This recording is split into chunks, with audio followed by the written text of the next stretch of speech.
Hello there YouTube, Devin here again. Sorry I haven't made a video in a while. Like I said, last video, Super Bowl, crazy fuckers. You know how it works. People get way too into the sports here. But what I have here for you is actually something I've had for quite a while, and it's been on my to restore list for a lot of while, but it's been pretty far down there because I've been missing some equipment as far as making this back to its former glory. Now, some of you guys might recognize this just by looking at it, what it is and where it's from, but it's actually from probably my favorite European country to collect surplus from, and that would be Switzerland. So what we have here is a Swiss canvas and leather duffel bag. Now, it's pretty easy to distinguish Swiss canvas from other canvas, and it's very thick and stiff. It's very heavy canvas, and it has this salt and pepper effect to it. Now, I wish I could find just like a bolt of this fabric, this canvas, because I would make everything out of this canvas. I'd make pants and, you know, pillowcases and shirts and literally everything out of this canvas because I love this fabric that much. I've owned quite a number. I do still own, I shouldn't say have owned, I still own quite a number of items made out of this canvas, and it's never going to break or wear down or anything. It's super, super nice. And it actually didn't start out like this. This is actually a canvas that they thought was inferior, believe it or not. Right up until World War II, they were using just an entirely 100% cotton canvas, and it was this off-white color, or they dyed it. You see some examples where it's dyed a uniform color, but it's not the salt and pepper color.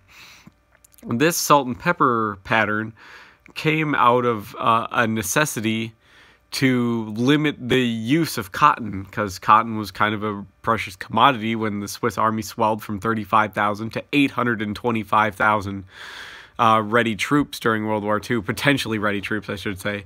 They were running out of cotton making this stuff to make canvas and things, so they took the cotton and they mixed it 50% with nettle fibers, like stinging nettles, like spike plants, you know, those little fibrous plants are covered in spines all the time. You can find them all over the world, pretty much. And they're kind of tingly when they bite you and they poke you and stuff like that. But they took nettle fibers and mixed it 50-50 with the cotton, and it came out with this incredibly nice cotton, and it ended up being so great they stuck with it. Now this, what you see here, is just probably my least, how can I say, least nice of all of my Swiss bags. It's not really a desirable one. This is like a laundry bag, essentially. It's got a ring of super heavyweight, like probably 12-ounce leather around the bottom, and then it has a solid leather bottom, as you can see. It's got some scuffs on it, but that's usual for Swiss military gear. Somebody did try to modify this one. If I turn it around, they tried to put a strap on it, and this is not the correct kind of leather. It's not really how this is supposed to be.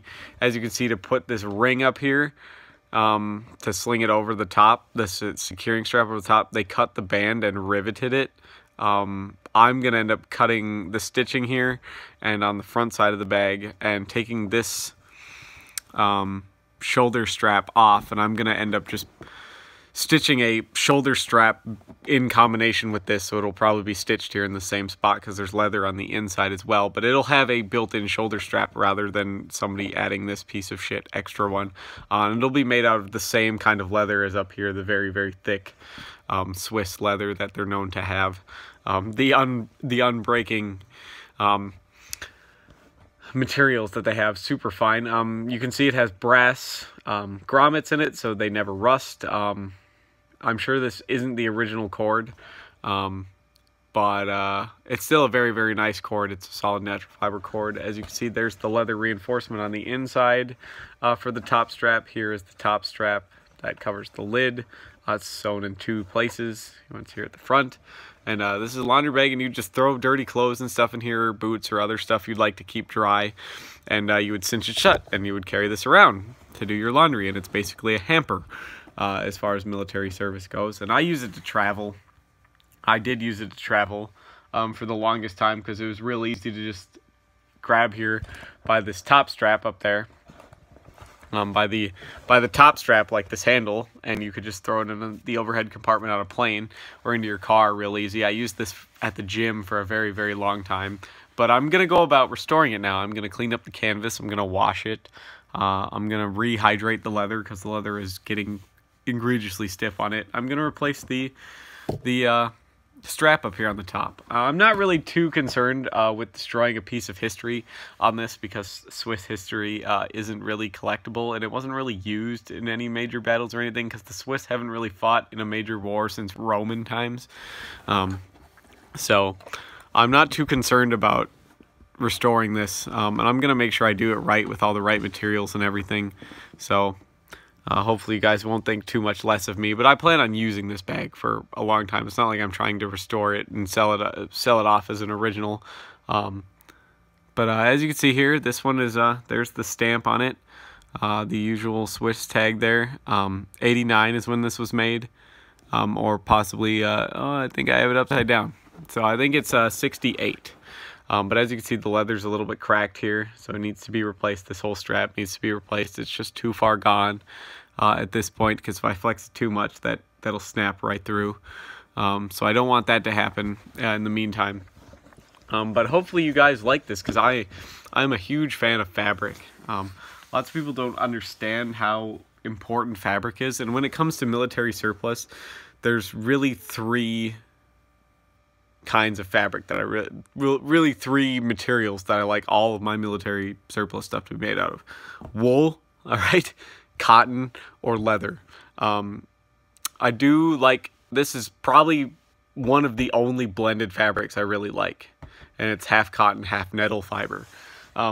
That's it. I've had a lot of stuff, and really those three fabrics, nothing can really trump them for any scenario. But hopefully you guys like this video. You subscribe if you like this sort of thing. I'd very much like to hear if you'd like to see some more of my Swiss surplus. I have a lot of these bags and stuff like that. They're very, very nice, I think. I highly recommend you guys get one if you could find one. Usually you can find these Swiss salt and pepper rucksacks and stuff on eBay pretty beat up. But they're going to last a while. I try to get one of the, if you can, one of the older rucksacks, like the 1943 ones, because they're wider, they're a little bit shorter, they're real comfortable. They have two big pockets on the outside, and they have a hole cut all the way through them, like in the top cover in the bottom, and then it has a sleeve in it, so you could stick your rifle, your ski poles, your skis, anything like that all the way through it and secure it. So you don't have to carry that stuff, but it's still easily accessible without having to open the bag. So that's very ingenious. I have one of those. It's probably the best pack they ever made, to be honest. So if you get one of those, that'd be great. The other ones aren't quite as nice as the World War II ones like that. So, but I'll leave this video here. I'm sorry I haven't made a video in a very long time. Hopefully you guys like this. Thank you so much for watching. If you have any comments, questions, concerns, additional information, any user experience with stuff like this, please leave that in the comments, and I will do my best to answer each and every one of you. Thank you so much for watching, and I'll see you guys in the next video. Bye.